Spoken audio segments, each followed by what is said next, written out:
He flew close to the witch and said, "You have called us for the third and last time.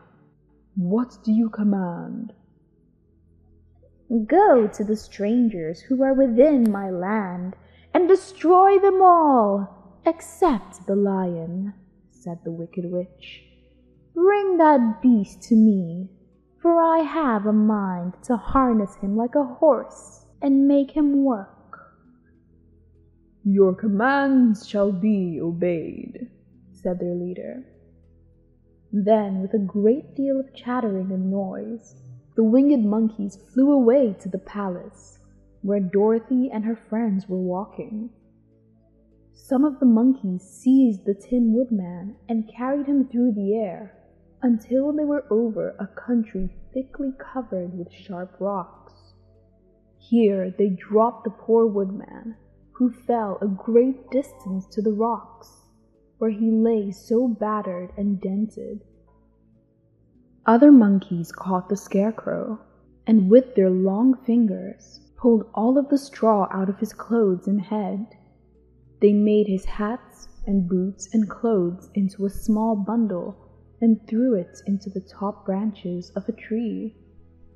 The remaining monkeys threw pieces of stout rope around the lion and wound many coils about his body and head and legs until he was unable to bite or scratch or struggle in any way. Then they lifted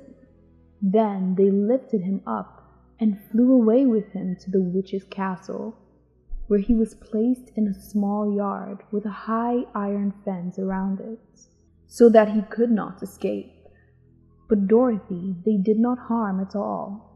She stood with Toto in her arms, watching the sad fate of her comrades and thinking it would soon be her turn. The leader of the winged monkeys flew up to her, his long hairy arms stretched out and his ugly face grinning terribly. But he saw the mark of the good witch's kiss upon her forehead and stopped short, motioning for the others not to touch her.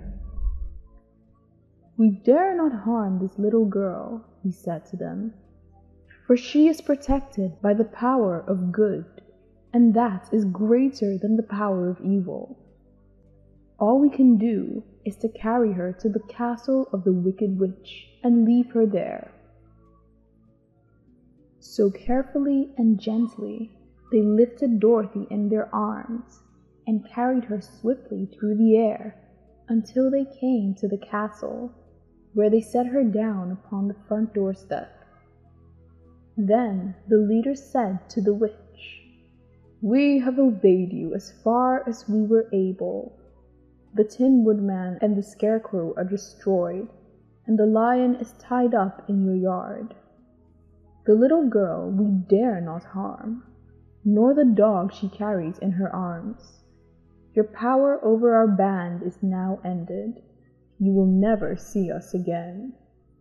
Then the winged monkeys, with much laughing and chattering and noise, flew into the air and were soon out of sight. The wicked witch was both surprised and worried when she saw the mark on Dorothy's forehead, for she knew well that neither the winged monkeys nor she herself dare hurt the little girl in any way. She looked down at Dorothy's feet, and seeing the silver shoes, began to tremble with fear, for she knew what a powerful charm belonged to them. At first the wicked witch was tempted to run away from Dorothy, but she happened to look into the child's eyes and saw how simple the soul behind them was, and that the little girl did not know of the wonderful power the silver shoes gave her. So the wicked witch laughed to herself and thought, "I can still make her my slave, for she does not know how to use her power." Then she said to Dorothy, harshly and severely, "Come with me, and see that you mind everything I tell you, for if you do not, I will make an end of you." as I did the Tin Woodman and the Scarecrow." Dorothy followed her through many of the beautiful rooms in her castle, until they came to the kitchen, where the witch bade her clean the pots and kettles, and sweep the floor, and keep the fire fed with wood. Dorothy went to work meekly, with her mind made up to work as hard as she could, for she was glad the wicked witch had decided not to kill her. With Dorothy hard at work, the witch thought she would go into the courtyard and harness the Cowardly Lion like a horse. It would amuse her, she was sure, to make him draw her chariots whenever she wished to go to drive. But as she opened the gate, the lion gave a loud roar and bounded at her so fiercely that the witch was afraid and ran out and shut the gate again. "If I cannot harness you," said the witch to the lion, speaking through the bars of the gates, "I can starve you. You shall have nothing to eat until you do as I wish."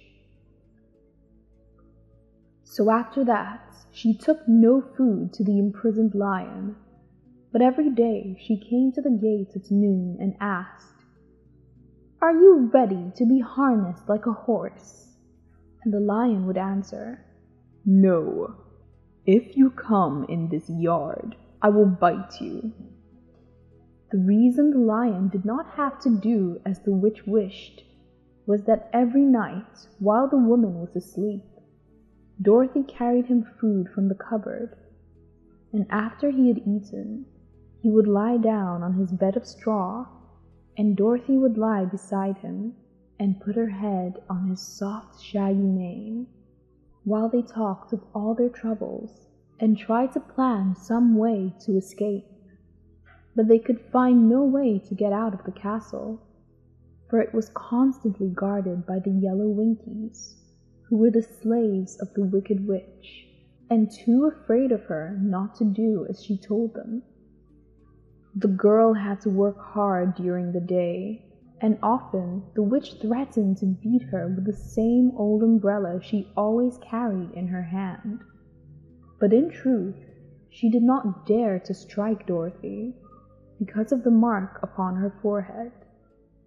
The child did not know this, and was full of fear for herself and Toto. Once, the witch struck Toto a blow with her umbrella, and the brave little dog flew at her and bit her leg in return.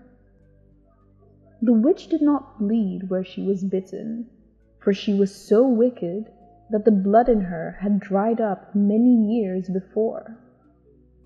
Dorothy's life became very sad as she grew to understand that it would be harder than ever to get back to Kansas and Aunt Em again. Sometimes she would cry bitterly for hours.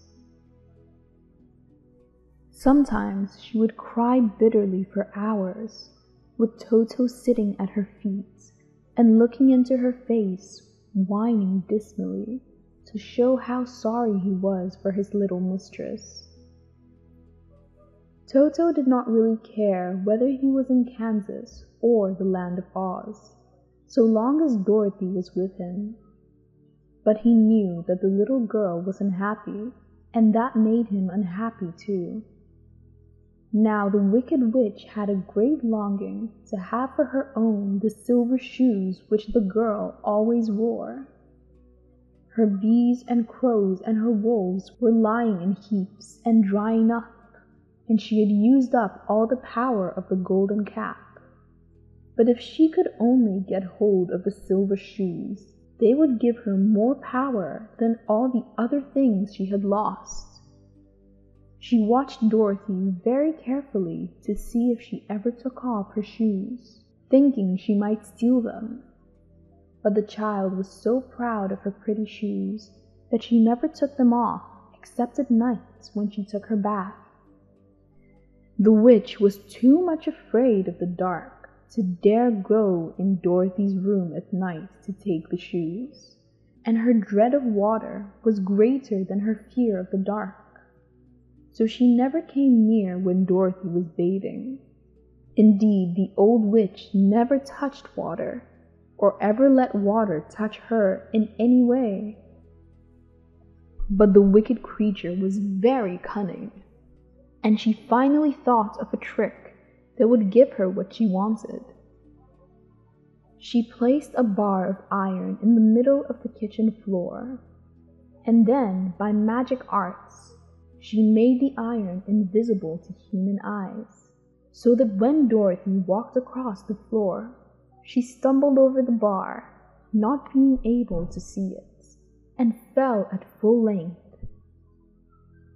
She was not much hurt, but in her fall, one of the silver shoes came off, and before she could reach it, the witch had snatched it away and put it on her own skinny foot. The wicked witch was greatly pleased with the success of her trick, for as long as Dorothy had one of the shoes, she owned half the power of their charm, and Dorothy could not use it against her, even had she known how to do so. The little girl, seeing that she had lost one of her pretty shoes, grew angry and said to the witch, "Give me back my shoe!" "I will not," retorted the witch, "for now it is my shoe and not yours." "You are a wicked creature," cried Dorothy. "You have no right to take away my shoe from me." "I will keep it just the same," said the witch, laughing at her. "And someday I shall get the other one from you too." This made Dorothy so very angry that she picked up the bucket of water that stood near and dashed it over the witch, wetting her from head to foot. Instantly, the wicked woman gave a loud cry of fear, and then, as Dorothy looked at her in wonder, the witch began to shrink and fall away. "See what you have done!" she screamed. "In a minute I shall melt away."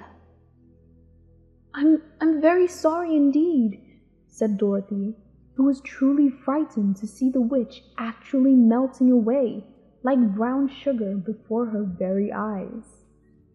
"Didn't you know water would be the end of me?" asked the witch in a wailing, despairing voice. "Of course not," answered Dorothy. "How should I?" "Well, in a few minutes I shall all be melted, and you will have the castle to yourself. I have been wicked in my day, but I never thought a little girl like you would ever be able to melt me and end my wicked deeds. Look out! Here I go!" With these words, the witch fell down in a brown, melted, shapeless mass and began to spread over the clean boards of the kitchen floor. Seeing that she had really melted away to nothing, Dorothy drew another bucket of water and threw it over the mess. She then swept it all out the door.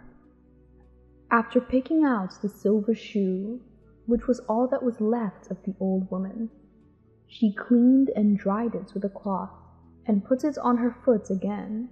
Then, being at last free to do as she chose, she ran out to the courtyard to tell the lion that the wicked witch of the west had come to an end, and they were no longer prisoners in a strange land.